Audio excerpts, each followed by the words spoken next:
Marii araaraa marsaa sadaffaa paartiilee siyaasaa Oromoo ABO fi KFO akkasumallee mootummaa biyya bulchaa jiru gidduutti geggeeffamu akka deemu ifoomee jira jechuudha. Akkuma kana dura walitti dammarama akkuma jedhaa turan sanitti amma paartii KFOtii fi ABO walitti cammaquu deeman jechuudha. Marii marsaa sadaffaa jedhanii ammallee akka waan waboolleen hundumtu ABO fi KFO jalatti deebi'ee takkatti uummata sobuuf waan ajaa'ibaa qabatanii as banii jiran akkuma suuraa iskiriin irratti argaa jirtan kana. Mee gurreen isin buus dabalataan waraana TPLF gidduutti jechuudha. Waraanni ifaan ifatti banamee jira. Obbo Geetaachoo Raddaa mootummaa federaalaa gargaarsa gaafatee jira jechuudha. Waraana akkanaa ergitu jedhee guyyaa kaleessa gargaarsa gaafatee jira jechuudha. Tigraay keessatti jechuudha. Akkuma inni dalagaa haadhaa banii jedhee guyyaa dheengadda ibsa baasee tureeni. Abbootiin amantaa maaliif jara kana hin fixne yookaan uummata kana hundaa'u warra Tigraay keessatti nageenya uummataa booressuuf deemu kana abbootiin amantaa maaliif du'a irratti murteessine jedhanii aangaa'onni Tigraay hundumtuu jechuudha dubbataa jiranii. Mee kanallee gurraan isin gad daawwattoota keenya akkam jirtu baga irra deebiin gara chaanaala keenyaa dhuftan namoonni haaraa taatan sabiskiraayib godhaa guyyaa guyyaan oduuf odeessaalee keenya argatu fuula yuutuubii keenya hordofuu hin dagatinaa. Daawwattoota keenya kabajamoo fi jaallatamoo jalqaba irratti jechuudha waa'ee Tigraay kana dubbannee mee keessatti darbina oduu gabaabduudha waan ta'eef jechuudha keenya kana bal'inaan gara booda irratti isinitti hima.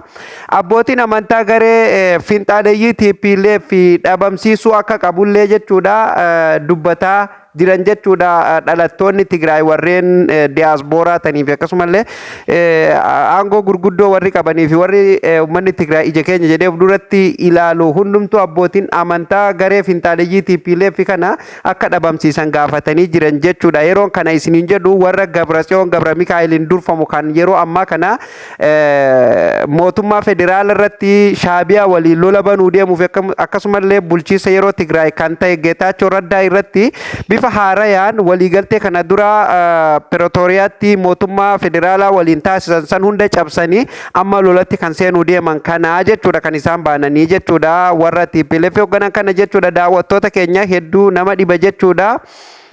Irra deddeebiin kan isaan dubbataa jiran aangaa'onni isaanii dubbataa jiran warra TPLF kana abbootiin amantaa akka dhabamsiisu yookaan akka waan du'a irratti murteessanii biyyuma san keessa akka dhabamsiisuu barbaadanitti gaafataa jiran jechuudha. Ni tamoo hin ta'u ka jedhu gaammoo gara fuulduratti waliin ilaalaa dubbiin jajjaba jechuudha. Daawwattoota keenya hedduu jajjabaa mootummaan yeroo ammaa kana inni gara biraa bashannanaa jira. Akkasuma immoo Tigraay biyyuma Itoophiyaati gaa'ii Tigraay keessatti immoo rakkoo guddoo deemaa jira. Uummanni haala sodaa nageenyatiin galee ba'uu dadhabu jira. Akka kana dura gaafa mootummaa federaalaatti wal lolanii sanitti ammallee rakkoo akkasiitu Tigraay keessatti deebi'uu deema jechuudha. Geetaachoo Raddaa kophaa amma humna kiyyaa ol ta'ee jira. Waraana akka naa ergitu gargaarsa akka naa ergitu jedhee mootummaa federaalaa guyyaa kaleessa gargaarsa gaafatee jira jechuudha. Abiyyi Ahmedii gargaarsa gaammoo waraaniin ergamaa moo hin ergamu kan jedhu hin beekne. Raayyaan ittisaa kan Tigraay keessaa guutummaan guututu jechuudha. Kan Itoophiyaatii miti beekadha. Waraana Tigraay kan Gabratsiyoon Gabra Mikaa'eliin durfamu guutummaan guutuutti magaalaa Tigraay keessa jirtu gurguddoo harkatti galfatu ibsee jira. To'annaa keenya jala galchinee jirra jedhanii lafa dhiitaa jiran jechuudha. Gabratsiyoonii fi Geetaachoo Raddaa kokkee wal qabanii jiranii. Amma abbootii amantaallee gidduu kanatti dabalanii jiran jechuudha. Daawwattoota keenya waan ta'u hundaayyuu walumaan ilaalla jechuudha. Waan itti aanee dhufu jechuudha. Wal haa nyaattu nu maaltu nu dhibee je'eeni kan Oromoo oluma jazaa keenyatu irraa galutti jira. Wal haa nyaattu waan nu dhibee hin qabnu. Dabalataan jechuudha gaa oduun haaraan irraa isiniif qabadhee dhufe daawwattoota keenya kabajamoo fi jaallatamoo paartiilee siyaasaa Oromoo gurguddoo jedhamanii yaadaman san ni beektanii miti. KFO fi ABO warra jedhamantu jira jechuudha. Paartii keenya gaa paartii Oromoo ture. Namuma keenyatu hoogganallee ture. Qabsaa'ootuma keenyallee Profeesarootuma keenyatu hoogganaa ture. Ammallee isaanuma maqaaf hoogganan garuu maqaadha. Paartiin sabaa waa buusuu hin dandeenye fi paartiin saba san rakkoo sabaa furuu hin dandeenye. Gaafii sabaa deebisuu hin dandeenye. Ani paartii jedhee hin yaadu.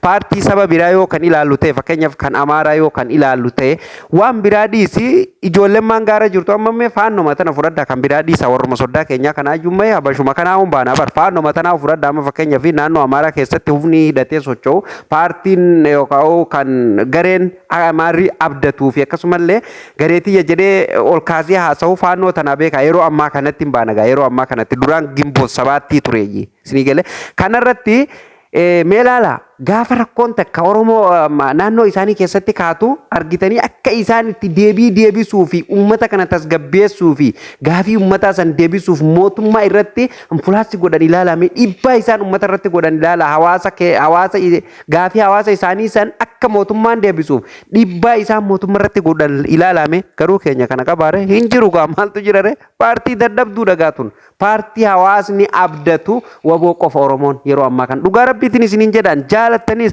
jibbitanis ani Abiyyiirraas jibban qabu Jawaariirraas jibban qabu Profeesar Maraaraa Guddinarraa warra kafaawootiin ba'an isaanirraa jibban qabu Abaaworraa jibban qabu Waboorraa jibban qabu hundinuu ilmaan Oromooti garuu yeroo ammaa kanatti sa'aatii ammaa kanatti Abaawoo fi kafaawoon karaa sirrii tokkorra hin jiran na amanaa kana wannumtu hundumtu harkaa babbaddee jirti bar dookumantarimtu harkan jirtu mootummaan gaafa waajjira isaanii caccabsu sani dhugumattuyyuu wanni kadiireen bilisiginnaa jettu sun dhugaa ta'uu hin ooltu dookumantarii kafaawoo fi Abaawoon qabu harkaa guurannee wanni jedhan sun dhugaadha gaafa waajjira cabsasanii guutumatti waan guuratan harkaa guuratuun isaanii nama waliin gaafachiisu jechuudha maaliif jedhaagaa waggaa arra waggaa torba mootummaa komatuu malee waboon koottaa galaa jedhu malee maa waa buusuu dadhaban maa waan tokko mee amma komiitti achi hin deemnu dhiisaa hin gabaabsina isinirraan gabaabsa amma mariif deeman marii marsaa sadaffaa jedhanii hunda kan hammate jedhanii Oromoo hundumaayyuu Oromoo miliyoona 60 kan hammate jedhaniiti marii sadaffaa mootummaa waliin akka godhuu deemaniiti. Kun egaa akkuma dhiyoon isiniif gabaasaa turre Profeesar Maraaraa Guddinallee irraa dubbatee ture namoonni hedduullee irraa dubbataa turanii jechuudha kanarratti immoo waboon wal komatanii turan jechuudha akkuma beekamu nu gaafa isin araaraaf Tanzaaniyaa deemtan san isinitti hin dubbanne isinarra nu gaafa mootummaa waliin ijibbaata keenya jennee araara seenuu deemnu kana maaliif nu gaafattan maaliif nu qorattan waan jedhamu dubbatanii turan jechuudha waboon deebisee fi turanillee isinii gabaasuun keenya ni yaadatama jechuudha waboon nu gaafa araaraaf deemnullee waa hunda ummata bifa goonee waa hunda banaa gooneeti ummata beessifne akkasitti deemne kuni garuu hincitiin taame waan jedhamu waliif deebisanii turanii isinii gabaasuun keenya ni yaadatama achitti achi isiniin deebisu sanumaa wal qabatee amma mootummaa Itoophiyaa yookaan paartii bilisiginnaatii fi Abaawoo Kafaawoo gidduutti jechuudha araara marsaa sadaffaa marii araaraa jedhanii godhuu deeman jechuudha marii kana irratti akka odeeffamaa jiruu fi keessolleen akka nu dhaqqabetti jechuudha Kafaawoo fi Abaawoon waboo bosona jirullee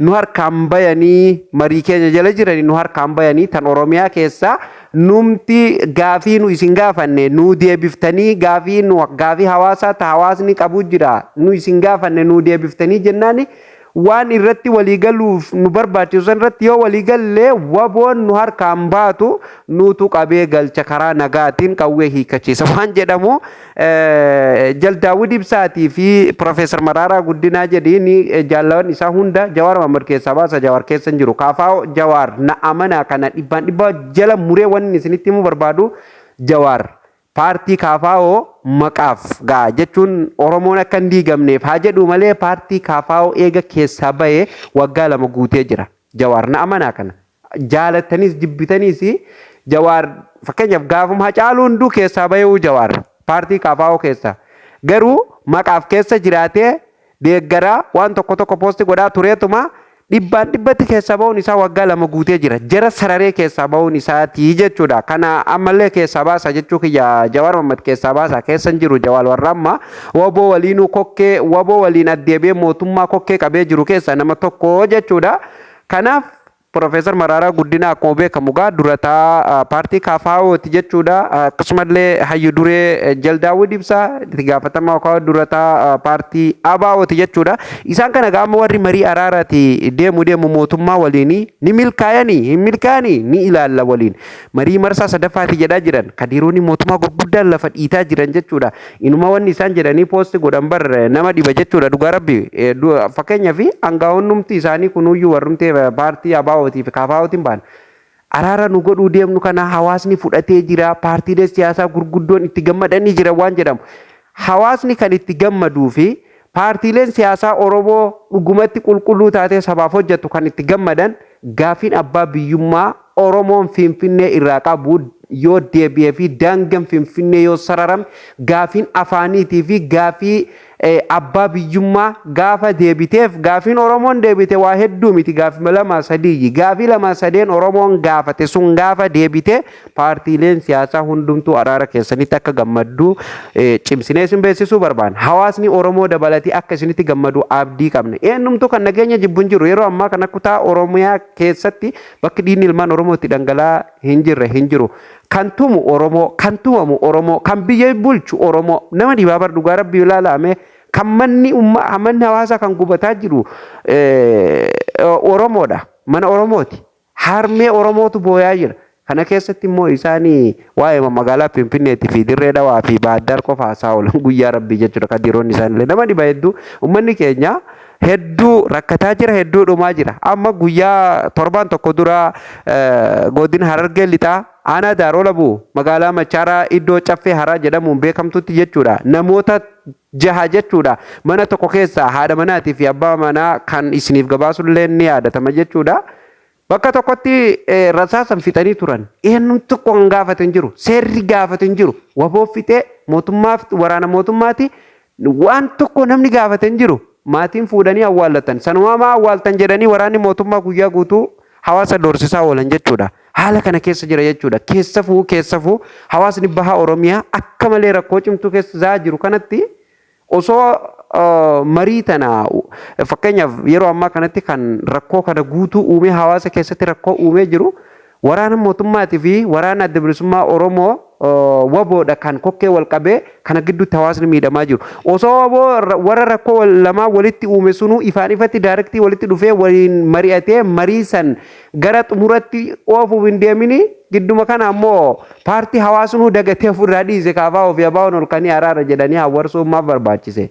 Oo dhugumatti sabaaf kan yaadan ta'e duraan dursee waboo san ufitti yaamanii ajaja waboo san ufitti waamanii mari'achiisanii marii san akka inni fudhatu goosisanii sana booda mootummaa waliin mari'atanii gara mariitti yoo seenan okay rakkoon qabu kun si galee hawaasa illee furmaata fiduu danda'a hawaasnis ni deeggara mee marii masanitti seena hawaasa isin deeggaru tokko ni argatanii hawaasni isin dagatee jira baazawee isin dagateera dhugaa rabbi kaafaa ofii abaa'oo dagatee jira hawaasni naamanaa kan dagatee jira hin jiru hawaasni amma yoo araara wabootii fi bar waraana bilisummaa Oromootii fi mootummaa gidduutti araaratu bu'uuf deema yoo jedhan isa dhugaan isiniin jedha nama konkolaataa irraa bahee kennuu barbaadu jira yoo dhugumatti araarri dhugaa sun bu'e si galee nageenya jaalatu keessa jechuudha maaliif kan rakkoo biyya kana rangaa jiru jara kana lama qaama kana lama waan ta'eef jechuudha abaa'oon feetu araaramtee dhiistee waa tokko wanni isiin fiddu hin jirtu kaafaa'oon feetu araaramtee dhiistee duruu waliin lole jarri duruu tokko galgala ganama waliin ji'aa jiraniyyi